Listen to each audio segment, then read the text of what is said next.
தமிழகம் உட்பட தென்னிந்தியாவின் பல பகுதிகளில் கடுமையான வெப்ப அலை வீசக்கூடும் என்று இந்திய வானிலை ஆய்வு மையம் தெரிவித்துள்ளது. அடுத்த 5 நாட்களுக்கு தமிழக உள் மாவட்டங்களின் ஒரு சில இடங்களில் இயல்பை விட 2 டிகிரி முதல் 4 டிகிரி செல்சியஸ் வெப்பநிலை அதிகமாக இருக்கக்கூடும் என்று தெரிவிக்கப்பட்டுள்ளது.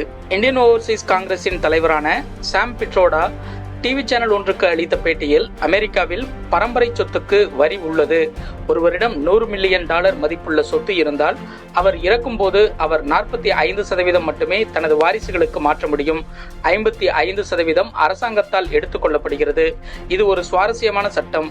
நீங்கள் ஈட்டும் செல்வத்தை பொதுமக்களுக்காக விட்டுவிட வேண்டும். அனைத்தையும் அல்ல, உங்கள் செல்வத்தில் பாதியை. இது எனக்கு நியாயமாக தெரிகிறது. இந்தியாவில் இதுபோன்ற சட்டம் இல்லை. $10 பில்லியன் சொத்துக்களை கொண்டுள்ள ஒருவர் இறந்துவிட்டால் அவருடைய பிள்ளைகளுக்கு $10 பில்லியன் கிடைத்துவிடும். பொதுமக்களுக்கு எதுவும் கிடைக்காது. எனவே இதுபோன்ற விஷயங்கள் குறித்து மக்கள் விவாதிக்க வேண்டும். விவாதத்தின் முடிவில் என்ன நடக்கும் என்று எனக்கு தெரியவில்லை. இதனை ஒரு புதிய கொள்கையாக, புதிய திட்டமாக பார்க்கிறோம். இதில் அடங்கியிருப்பது மக்களின் நலன் மட்டுமே, பெரும் பணக்காரர்களின் நலன் அல்ல என்று கூறியிருந்தார். இந்த கருத்துக்கு பாஜக கடும் எதிர்வினை ஆற்றி வருகிறது. பிரதமர் மோடி முதல் அமித்ஷா வரையிலான பாஜக தலைவர்கள் இந்த கருத்தை தேர்தல் பிரச்சார அஸ்திரமாக பயன்படுத்தி வருகின்றனர். காங்கிரசின் ஆபத்தான உள்நோக்கங்கள் ஒவ்வொன்றாக வெளிவருகின்றன. இப்போது அது பரம்பரை சொத்துக்களுக்கு வரி விதிக்கப்படும் என்று சொல்கிறது. முன்பு ராகுலின் தந்தைக்கும் தற்போது ராகுலுக்கும் ஆலோசகராக இருக்கும் சாம் பிட்ரோடா, நடுத்தர வர்க்கத்தினர் மற்றும் கடினமாக உழைத்து சம்பாதிப்பவர்கள் மீது அதிக வரி திணிக்கப்பட வேண்டும் என்று கூறியிருக்கிறார். இதை சாம் பிட்ரோடா பகிரங்கமாக கூறினார். இப்போது காங்கிரஸ் ஒருபடி மேலே சென்று பரம்பரை சொத்துக்களுக்கு வரி விதிக்கப் போகிறோம் என்கிறார்கள். அப்படியானால் பெற்றோரிடமிருந்து அவர்களின் வாரிசுகள் பெறும் சொத்துக்களுக்கு வரி விதிக்கப்படும். அப்படியானால் கை உங்கள் பிள்ளைகளிடம் இருந்து சொத்துக்களை பறித்துவிடும் என்று பிரதமர் மோடி விமர்சித்துள்ளார். பரம்பரை சொத்து வரி குறித்த தனது கருத்து சர்ச்சையான நிலையில் சாம் பிட்ரோடா வெளியிட்டுள்ள எக்ஸ் பதிவில் 55% எடுத்துக் கொள்ளப்படும் என்று யார் சொன்னது? இந்தியாவிலும் இது நடக்கும் என்று யார் சொன்னது? பாஜகவும் ஊடகங்களும் ஏன் பதற்றமடைகின்றன? தொலைக்காட்சியில் பேசும்போது அமெரிக்காவில் உள்ள பரம்பரை சொத்து வரி சட்டம் குறித்து சாதாரணமாக தெரிவித்தேன். இதே போன்ற விஷயங்கள் குறித்து மக்கள் ஆலோசிக்க வேண்டும், விவாதிக்க வேண்டும் என்றுதான் நான் சொன்னேன். இது காங்கிரஸ் உட்பட எந்த கட்சியின் கொள்கையாக இருக்கவில்லை என தெரிவித்துள்ளார். அதேபோல் சாம் பிட்ரோடாவின் கருத்து கட்சியின் கருத்தை பிரதிபலிக்கவில்லை என்று காங்கிரஸ் விளக்கமளித்துள்ளது. பிரதமர் மோடி ராஜஸ்தானில் இஸ்லாமியர்கள் குறித்து பேசியது தொடர்பாக அளிக்கப்பட்ட அரசியல் கட்சிகளின் புகார்கள் குறித்து தேர்தல் ஆணையம் ஆய்வு செய்து வருவதாக தகவல்கள் தெரிவிக்கின்றன. அதிகரிக்கும் அழுத்தத்துக்கு இடையே தேர்தல் ஆணையம் ஆய்வை தொடங்கியுள்ளதாக கூறப்படுகிறது.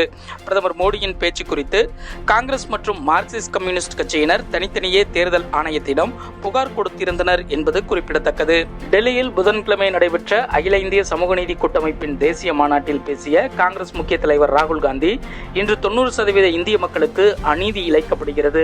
அநீதியை பற்றி பேசும்போதெல்லாம் நாட்டை பிளவுபடுத்தும் முயற்சி இது என எதிர்க்கிறார்கள். தேசபக்தர்கள் என தங்களை கூறிக்கொள்பவர்கள் சாதிவாரி கணக்கெடுப்பு எனும் எக்ஸ்ரேக்கு பயப்படுகிறார்கள். நான் உறுதியாக கூறுகிறேன், எந்த சக்தியாலும் சாதிவாரி கணக்கெடுப்பை தடுக்க முடியாது. காங்கிரஸ் தேர்தல் அறிக்கை புரட்சிகரமானது என்று பேசினார். திமுகவின் சமூக நீதி கொள்கைகளை எதிரொலிக்கும் வகையில் காங்கிரஸ் கட்சியின் 2024 தேர்தல் அறிக்கை அமைந்துள்ளதைக் கண்டு நான் உவப்படைகிறேன். அடுத்து அமைய உள்ள இந்தியா கூட்டணி அரசு பிற்படுத்தப்பட்டோர், பட்டியல் மற்றும் பழங்குடியினத்தவர்களை உயர்த்தும் வகையில் தனது வாக்குறுதிகளை நிறைவேற்றும் என மிகுந்த நம்பிக்கையோடு இருக்கிறேன் என்று முதல்வர் ஸ்டாலின் கூறியுள்ளார். சகோதர சகோதரிகளே, எனக்கு பிரதமரை நீண்ட நாட்களாக தெரியும். அவருடன் எனக்கு நீண்ட காலம் நல்ல தொடர்பு இருந்து வருகிறது. அவர் இந்து, முஸ்லிம், கிறிஸ்தவம் என மதத்தின் பெயரில் எப்போதும் அரசியல் செய்ததே இல்லை. நமது பிரதமர் சமூகத்தை பிளவுபடுத்த ஒருபோதும் நினைத்ததில்லை என்று பாதுகாப்புத்துறை அமைச்சர் ராஜ்நாத் சிங் பேசியிருந்தார். இதுகுறித்து கருத்து தெரிவித்துள்ள காங்கிரஸ் மூத்த தலைவர் ப. சிதம்பரம், ராஜ்நாத் சிங் போன்ற நிதானமான அரசியல்வாதி பொய் கூறுவது எனக்கு ஏமாற்றம் அளிக்கிறது.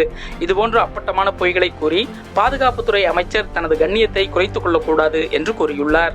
கர்நாடகாவில் ஸ்மோக் பிஸ்கட் சாப்பிட்டு சிறுவனுக்கு உடல்நலக் குறைவு ஏற்பட்டதை அடுத்து சென்னையில் ஸ்மோக் பிஸ்கட் உள்ளிட்ட திரவ நைட்ரஜன் பயன்படுத்தப்பட்ட உணவுப் பொருட்கள் விற்கப்படுகிறதா என்று ஆய்வு செய்ய உணவு பாதுகாப்புத்துறை உத்தரவிட்டுள்ளது.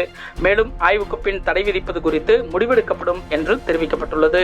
பாடல் வரிகள், பாடகர்கள் என அனைத்தும் சேர்ந்துதான் ஒரு பாடல் உருவாகிறது. வரிகள் இல்லை என்றால் பாடல் இல்லை.